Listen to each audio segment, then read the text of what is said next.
There is a plant growing in your backyard, along roadsides, in empty lots, riverbanks, waste ground.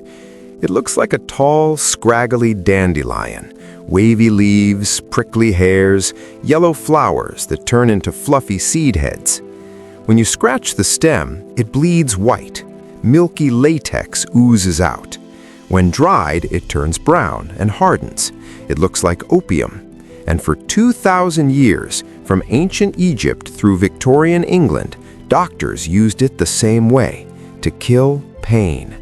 The Egyptians called it sacred. The Greeks and Romans used it as a sedative. In the 1800s, European pharmacies sold it in lozenges, tinctures, and syrups. The 1898 U.S. Pharmacopoeia listed it as medicine. The 1911 British Pharmaceutical Codex standardized it for cough and insomnia. It was called opium lettuce because the dried latex resembled opium, weaker but without the addiction. Then, in the 20th century, synthetic drugs replaced plant medicines.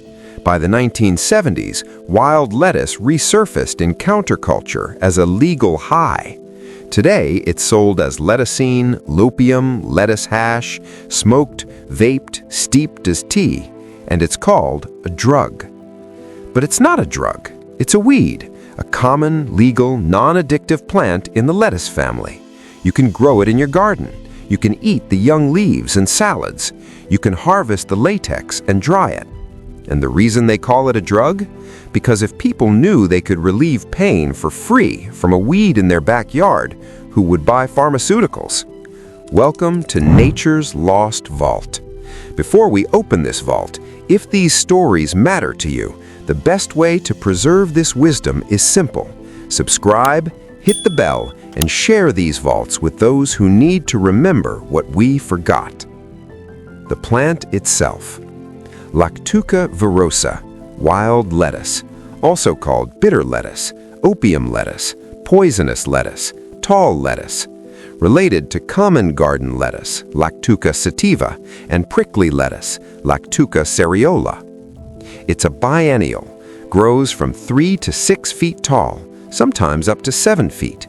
Bright green leaves, wavy edges, prickly underneath. The stem is thick, erect, occasionally purple spotted. Flowers, small, yellow, July through September. Seeds, fluffy white plumes, blown by wind. When you scratch the stem or leaves, white latex flows freely, lactucarium. In Latin, lactuca means milky extract. Virosa means toxic, though that's misleading. Wild lettuce isn't toxic in normal amounts. It's bitter, noxious smelling, unpleasant to eat, but not poisonous.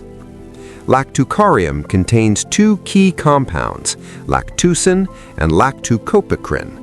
Both are sesquiterpene lactones, bitter substances found in plants of the Asteraceae family, lettuce, chicory, calendula.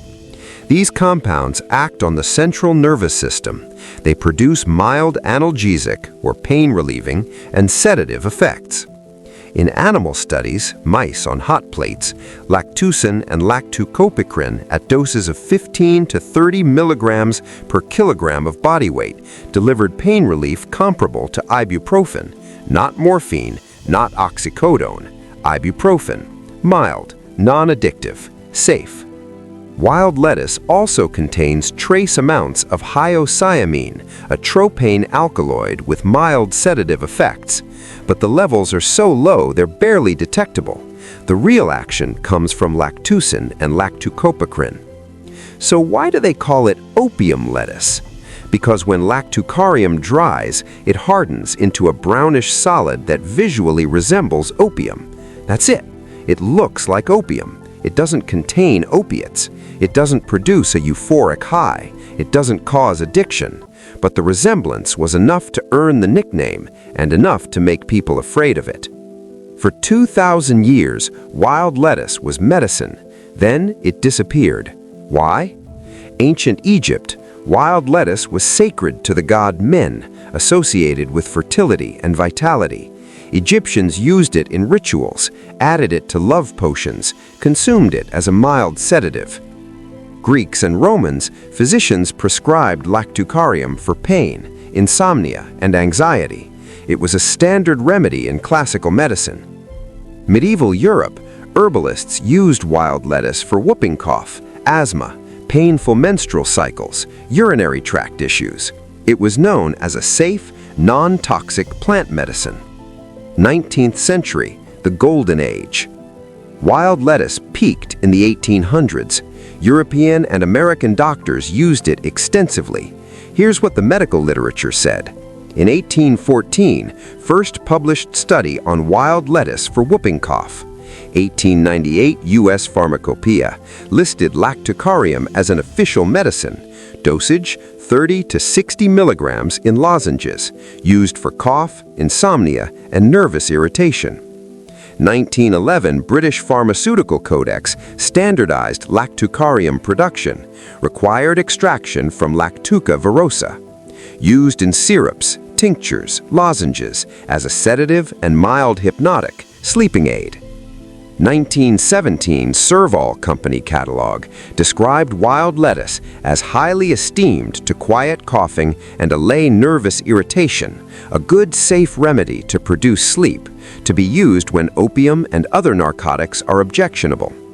This was written at a time when opium and cocaine were sold over the counter. Pharmacies stocked morphine, yet wild lettuce was preferred for mild cases because it had no addiction risk. In Poland, extensive studies were conducted in the 19th century.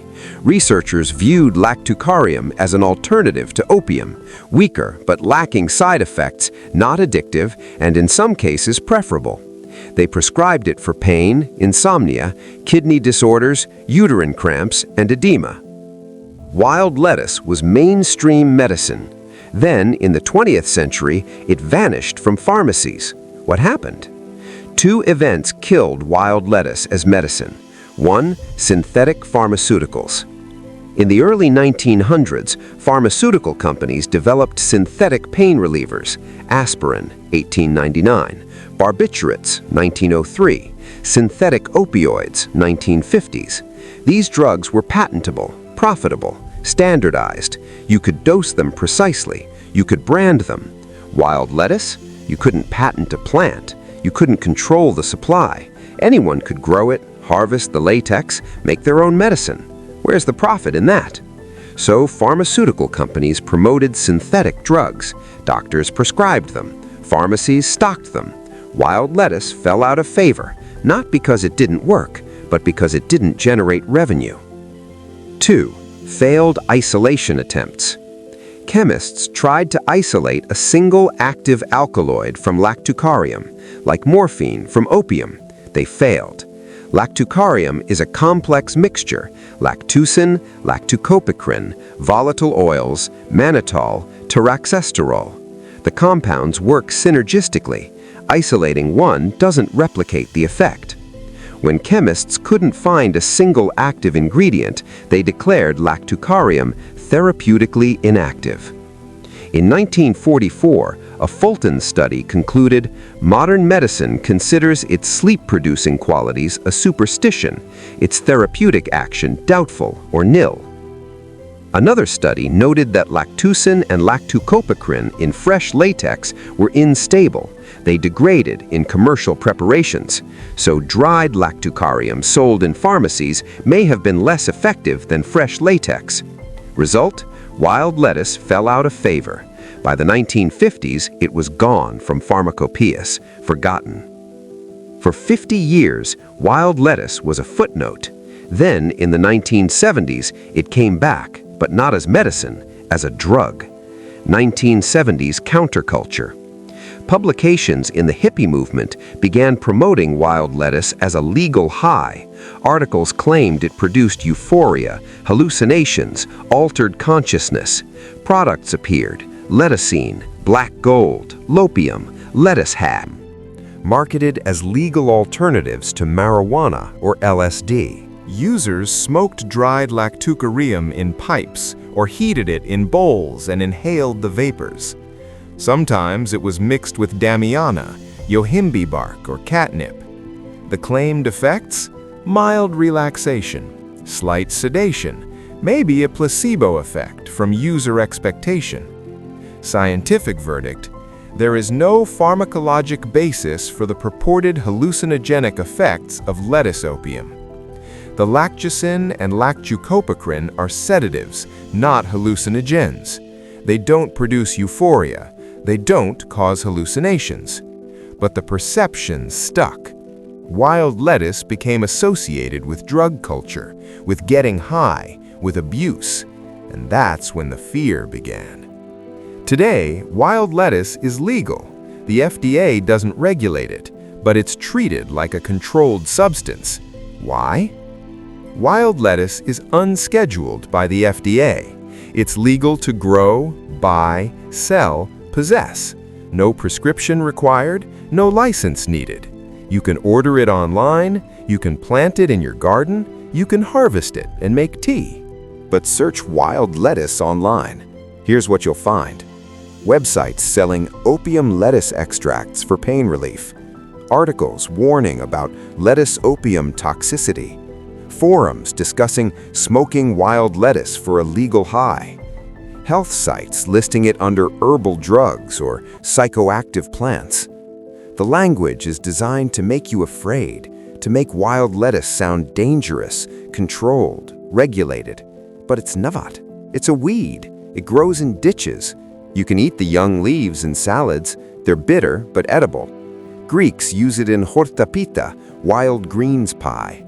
Foragers cook it in soups and pasta sauces. The dried latex? You can make it at home. Scratch the stems when the plant is flowering. That's when lactucarium levels peak. Collect the white latex, let it air dry. It hardens into brownish chunks. Steep it in hot water for tea, or powder it and put it in capsules. No addiction, no dependency, no withdrawal, no overdose risk at normal doses. In one Iranian case study, 8 patients were hospitalized after eating large quantities of wild lettuce leaves. They experienced agitation, confusion, mild toxicity, all recovered within 48 hours. No chronic complications.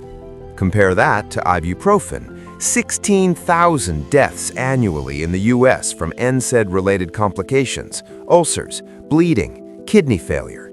Acetaminophen, Tylenol, 50,000 emergency room visits annually from overdoses. Wild lettuce? Almost 0 documented fatalities. A few case reports of people injecting lactucarium intravenously. Don't do that, it's not designed for IV use and causes infection. But oral consumption? Safe. So why the hysteria? Because wild lettuce threatens the pharmaceutical industry. If people knew they could grow a plant that relieves mild to moderate pain, headaches, muscle aches, joint pain, menstrual cramps, without prescriptions, without side effects, without addiction risk, no large-scale human trials on pain relief, no double-blind studies, no FDA approval.